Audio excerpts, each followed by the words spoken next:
Hey, curl friends, and welcome back to Cocaknotz, home of the Long Hair Society. If you are not a valued member of the Long Hair Society, go ahead and hit that subscribe button so you can start growing them inches. How else you gonna get long hair if you ain't a part of this community? So go ahead and hit that. So lately, I've been having it on my mind to start embracing my hair texture a lot more. So I've been wearing my hair out, and I have been using hair extensions that mimic my hair texture.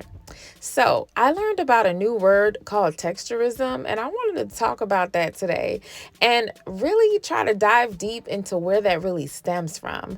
But first, I wanted to show you guys how I get my hair ready for a wash, how I detangle my hair, because my hair was been in a bun for a long time, honey, and I was tripping. I made it go too far. So now it's time for me to go ahead and finger detangle it and just get it moisturized for my next protective style. So I'll be using my main magic elixir into a couple ounces of water, and this is how I soften and condition my water so my hair is properly hydrated. I stopped using plain water a long time ago once I learned about the benefits of using softened and conditioned water only. This softener is infused with herbs and is a medicinal remedy to really hydrate your hair and deposit great minerals, enzymes, and vitamins straight into the strand while your hair drinks its water. Then I'm going to double that with the hair detangler, which is also called the main magic growth sauce. Now, this helps me get through my hair with plenty of slip. It helps prevent me from ripping my hair out while I finger detangle. It helps remove buildup. It helps get through tangles and knots. And as you can see, my hair has plenty of it. So let's dive deep into this big bad word texturism because it's pretty new to me as well. So texturism basically is a discrimination based on how close or far your natural hair is from the European hair texture of fine and straight. So a lot of us, we do have an insecurity about the texture of our hair, the natural state of our hair. It's something that a lot of us secretly deal with and openly deal with as well. So I want to talk about it because this had to stem from somewhere. So let's dive deep. Let's go 100 years back. And while I'm discussing this hair story, go ahead and enjoy me finger detangle my hair using these two products. It never fails me. It always works, and I always get these tangles out. So it seems like hundreds of years ago, according to these artifacts, we embrace our hair texture. I mean, the artifacts don't lie. Look at how we groomed our hair. Look at the style, the creativity. It looks like we really enjoyed and really expressed ourselves through our hair texture, through our clothing, and we just accessorized our hair so much. And this was a beautiful thing. Many of these drawings were found in pyramids in Africa, Egypt, of course, but it was just showing how beautiful we were as a people. And many cultures across the continent of Africa shows that we had long hair. We always had big, voluminous hair. I feel like in the latest century, this is the shortest our hair has ever been because back in the days, we were just so creative. You can see how much we loved our texture and how unique it was. No matter its length, no matter its thickness, we just loved our hair, loved on our hair. But then, of course, colonization happened all around the world, and you can clearly start to see things change throughout the centuries, throughout the decades, on how we really embraced our hair and groomed our hair. We went from looking unique, expressing our culture through intricate designs in our hair. We used so many different feathers and beads and gems and jewels to decorate our hair and really just, do our thing. We put our little flavor on our hair. But then after colonization, we started to, like kind of bring that down a notch. We stopped being as creative and we started experimenting with styles that mimicked more of the European hairstyles that mimicked the masters and mimicked the white European women of that time. We dressed like them and we groomed our hair like them, and we did whatever we can to just blend in. We were also obligated to blend in. There was actually a law created called the Xinjiang Law, and this law prevented a lot of Black people from wearing their hair out in public and forced us to cover our hair, and thus that made us, not embrace our texture as much anymore as well. So over the years, we started to experiment with heat, of course, and curlers and combs, hot combs, and just trying to get our hair to lay down and be tamed and just look like, you know, everyone else is the majority, and we were the minority. And the last thing you wanted to do was to go against the law of wearing your hair out or just looking like a typical Black person, especially in America. Basically, if you wanted to be treated with dignity and respect in this country, then you had to start looking more tamed, more kept, more defenseless.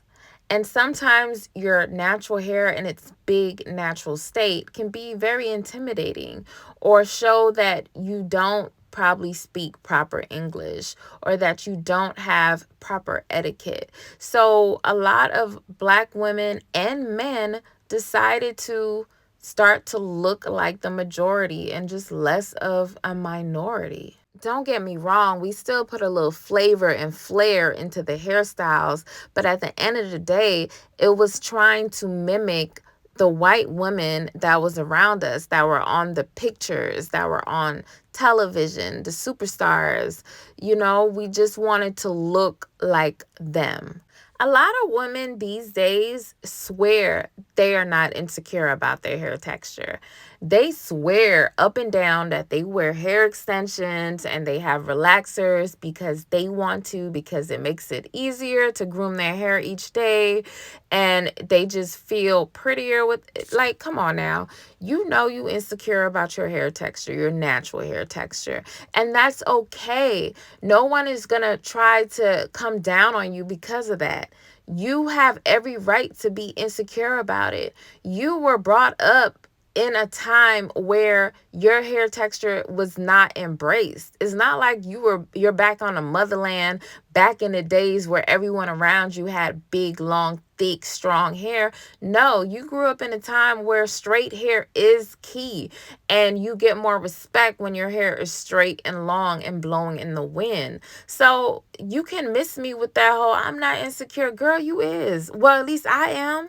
Yes, I am insecure about my hair texture. The more I grow my hair and the longer it gets, the less insecure I become. But at the end of the day, I'm not going to lie and sit here and talk about I love my hair texture all the time, because it's something that I'm growing to embrace and I'm growing to love. And with each inch that I grow, it gets a little better. Yes, I love my hair, but that doesn't mean that I feel some type of way sometimes when it just won't lay down or just go slick into a ponytail, or that it shrinks up so short and no one can see my length. Yeah, I be feeling some type of way about that. Does that mean I'm a texturist? Maybe. Maybe I do discriminate against my hair sometimes. A lot of times I'm going to braid my hair down and get it out the way just so I can sew down some European straight hair on my hair. Why? Because I claim I'm protective styling my hair, but why don't I protective style my hair with some kinky coily hair extensions if that's the case? Why? Why do I choose to do long braids that are flat and that mimic straight hair, even though it's in a braided type of style? Why do I do those things? It's because I grew up with something in my subconscious telling me that straighter is better. And I wish it wasn't like that, but at the end of the day, that's what it is. It is like that. So yeah, sometimes I do experience texturism, but at the hands of myself. I be I be a texturist to my texture sometimes. And I am trying to learn to embrace my hair texture, embrace the fact that my hair shrinks, that it does get knotty, that it does look big and puffy, that it can't go in a slick ponytail sometimes, that it doesn't lay down, that my edges do get rolled up and look peasy, and the back of my hair do have buckshots. It's a learning curve that I have to get on top of, because most of my life I had a relaxer. Most of my life I wore straight weave textures, and I did it at the detriment of my hair. I didn't care if my hair was damaged. I didn't care how my hair looked. I just wanted straight hair. So yeah, over the years, we learned to embrace our hair a little bit more as a people, especially in the 70s with the afro. It came back in style, and everybody was starting to embrace their hair texture again. And that was really great for our community. But that was short lived, because in an instant, texturizers were introduced and jerry curls were introduced, and we were back at square one, using wigs, using relaxers, using texturizers, using anything but to deal with our afro hair. I want to go ahead and commend anyone who's decided to go against the grain and go back to your natural hair texture. Kudos to you, because it's not easy. It's so easy to put a relaxer in, to put a weave in that mimics straight hair. It's so easy to do those things to your hair. It's really hard to start to embrace your natural hair texture as it comes out of your head, and to take a journey on growing your hair thicker, longer, and stronger. That's not an easy thing at all. It's so much mind games that goes on with your mental. It affects your emotions, and people judge you so much once you start to embrace your natural hair and go on this journey. You start to judge yourself, and sometimes you can feel insecure when you look in the mirror and you don't recognize yourself, especially if you're starting at the beginning with a short afro, or if you're coming from long straight hair and now you have short brittle hair that's transitioning. It's not easy. Trying to trust the process and understanding that one day you will have long, thick, strong hair. And don't get me wrong, just because you grow your natural hair long and thick does not mean that you're not going to deal with those same texturism thoughts of wanting to have straight, more manageable hair versus very thick, long, natural hair that's kind of hard to deal with. You're going to still struggle with those emotions and with those thoughts, but keep up the good fight, because it's worth it. Nothing beats being yourself, embracing yourself. No matter how beautiful you think you might look with a lace front or lace closure, you're always going to look more youthful, more radiant, and more beautiful with your natural hair texture.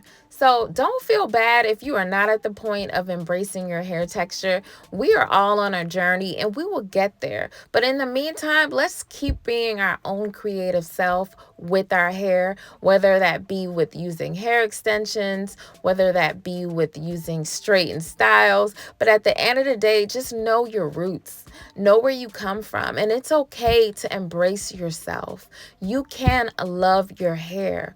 You can love the texture of your hair, no matter what state is in. So this is me embracing my hair texture, still using some weave, but hey, one step at a time. Make sure you're subscribed, and thank you so much for watching.